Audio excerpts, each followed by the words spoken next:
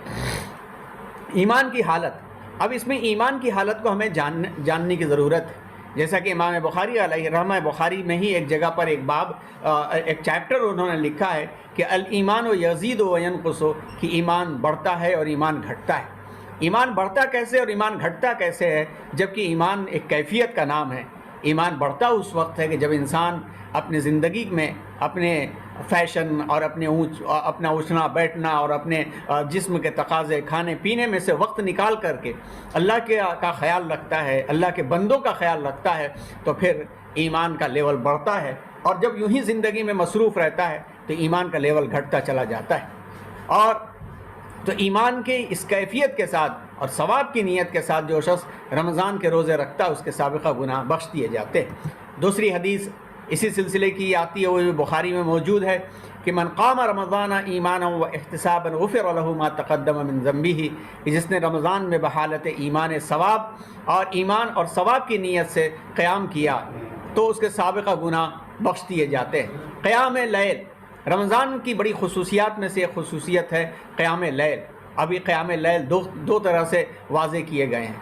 ایک تو قیام لیل وہ ہے جو تراویح کے نام سے جانا جاتا ہے، اور دوسرا قیام لیل وہ ہے جو تہجد کے نام سے جانا جاتا ہے۔ تراویح سنت مؤکدہ قرار دی گئی ہے، اور صحابہ کرام کے زمانے سے لے کر کے دور حاضر تک متحدہ اور متفقہ طریقے پر امت مسلمہ نے اس کا اہتمام کیا ہے۔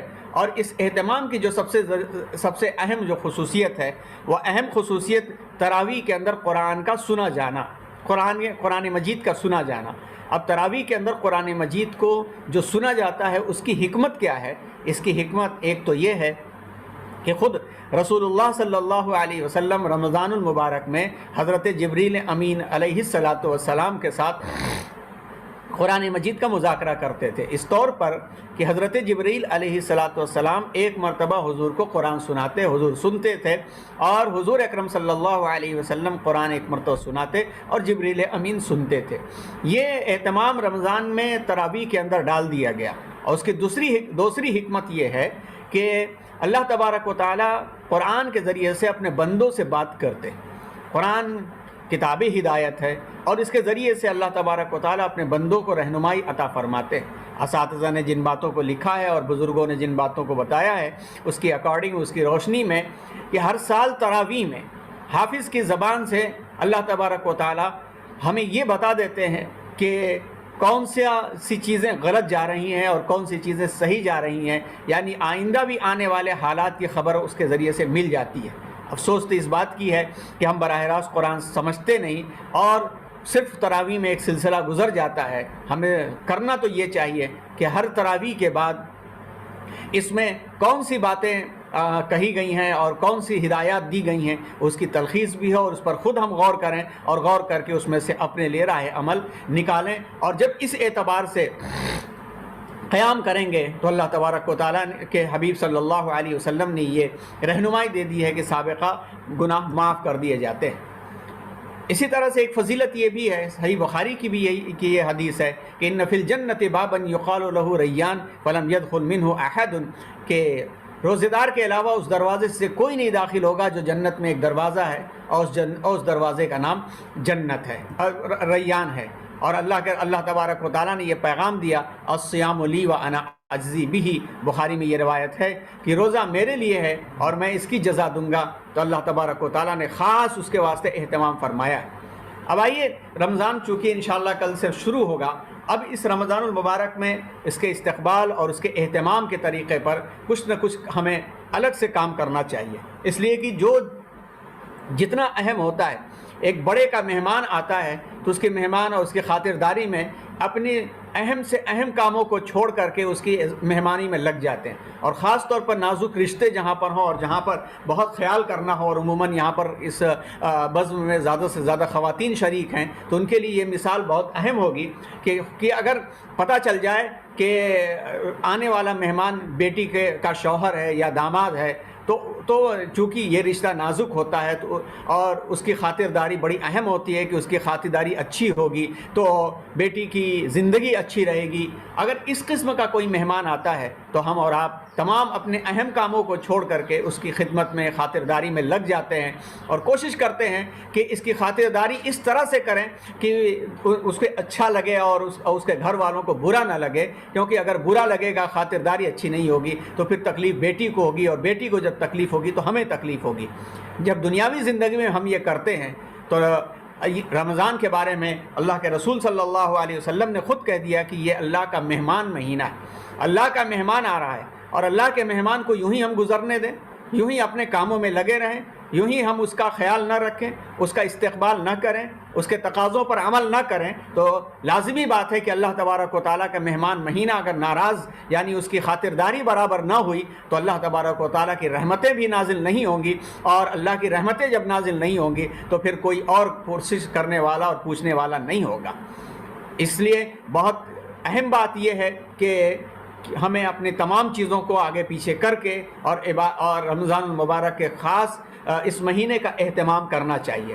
اب کیا کیا چیزیں کی جانی چاہیے, کچھ نقطے یہاں پر پیش کیے جا رہے ہیں. نمبر 1, عبادت کی مقدار میں اضافہ. رمضان المبارک کی برکتوں کو حاصل کرنے کے لیے اپنی عبادت کی مقدار میں اضافہ کرنا چاہیے. دوسرے ایام میں جن نوافل کو پڑھنے کی توفیق نہیں ہوتی ان کو اس ماہ مبارک میں پڑھنے کی ہم سب کوشش کریں. اور ہم اچھی طرح سے جانتے ہیں کہ عبادتوں کا ثواب بڑھا دیا جاتا ہے, نفل کا سنت کے برابر, سنت کا فرض کا برابر, اور فرض کا ثواب 10 گنا اور 70 گنا بڑھا دیا جاتا ہے. تو یہ اضافہ جو ہو رہا ہے اس سے ہم استفادہ کریں اور فائدہ حاصل کریں. خاص طور پر عبادتوں کی مقدار میں اضافے کے سلسلے میں ہمیں چاہیے, اور اگر آپ کے پاس نوٹ بک اور پین ہو تو آپ پوائنٹ نوٹ کریں کہ دیکھ لیں کہ کون کون سی نفلیں ہیں. بہت ساری کتابیں ہیں, کتابوں کے اندر نفلوں کا تذکرہ ہے, جس میں نفلیں تو آپ کو معلوم ہونا چاہیے کہ جو نماز ہے وہ نماز ہمارے لیے 2 قسموں کی ہے. ایک تو وہ نماز ہے جس کو قرآن مجید میں مکتوبہ کا لفظ استعمال کیا گیا, صلاۃ المکتوبہ کا لفظ استعمال کیا گیا ہے. اور دوسری وہ نمازیں جن کو حدیث میں صلاۃ التطوع کا لفظ استعمال کیا گیا ہے. ذرا اس کو پھر سے غور سے سنیں. مکتوبہ, میم, کاف, تا, واو, با اور ہا. مکتوبہ کا مطلب ہوتا ہے کہ ریٹن, لکھ دی گئی کا مطلب ابلیگیشن, کمپلسری اور فرض, لازم قرار دی گئی. یہ جو صلاۃ المکتوبہ ہیں, صلاۃ المکتوبہ 3 قسم کی ہیں. ایک تو وہ صلاۃ المکتوبہ جن کو ہم فرض نماز کہتے ہیں, یعنی 5 وقت کی نمازیں, فجر, ظہر, عصر, مغرب, عشاء. یہ وہ صلاۃ المکتوبہ ہیں جن کو فرض نماز کہتے ہیں. اور ان کی خصوصیت کیا ہے؟ پہلی خصوصیت یہ ہے کہ ان کو ادا کرنا فرض اور لازم ہے, اور اس طرح سے لازم ہے کہ ان کو کسی بھی حالت میں یہ معاف نہیں ہے. سفر میں بھی ہے تو 4 ہیں تو آدھی ہو جائیں گی, پھر بھی معاف نہیں ہے, سوائے یہ کہ وہ مخصوص ایام خواتین کے, باقی کسی بھی حالت میں کسی کو معاف نہیں ہے. کھڑے ہو کے نہیں پڑھ سکتا انسان تو بیٹھ کے پڑھے, بیٹھ کے نہیں پڑھ سکتا تو لیٹ کے پڑھے, ہاتھ پیر نہیں ہلا سکتا تو اشارے سے پڑھے, اگر وقت پہ نہیں پڑھ سکا, بھولے چوکے سے چھوٹ گئی تو قضا کرے. یہ ہیں وہ صلاۃ المکتوبہ, اور یہ فرض نمازیں جن کو 5 وقت کی فرض نماز کہتے ہیں. صلاۃ المکتوبہ میں دوسری وہ نماز ہے جس نماز کو ہم فرض کفایہ کہتے ہیں, اور فرض کفایہ جنازے کی نماز ہے کہ پورے علاقے میں سے کسی ایک نے پڑھ لیا تو پورے علاقے کی طرف سے ادا ہو جائے گی, اور کسی نے نہیں پڑھا تو پورا علاقہ اس نماز کو چھوڑنے کا گنہگار ہوگا. صلاۃ المکتوبہ میں تیسری نماز وہ ہے جس کو ہم واجب سے کہتے ہیں. واجب نمازوں میں آپ دیکھیں تو عیدین کی نماز ہے خاص طور پر, اور کسی درجے تک وطر کی نماز بھی آتی ہے. اب عیدین کی نماز اور واجب نماز اور فرض نماز یعنی 5 وقت کی نمازوں میں اور ان واجب نماز میں فرق کیا ہے؟ فرق یہ ہے کہ ادائیگی کے اعتبار سے تو اسی طرح سے لازم ہے, لیکن فرض سے یہ فرق ہوتا ہے کہ فرض نماز تنہا بھی پڑھی جا سکتی ہے, چھوٹ گئی تو قضا بھی ہو سکتی ہے, لیکن واجب نماز, عید الفطر کی نماز, عید الاضحیٰ کی نماز, اسی طرح سے وطر کی نماز تو کسی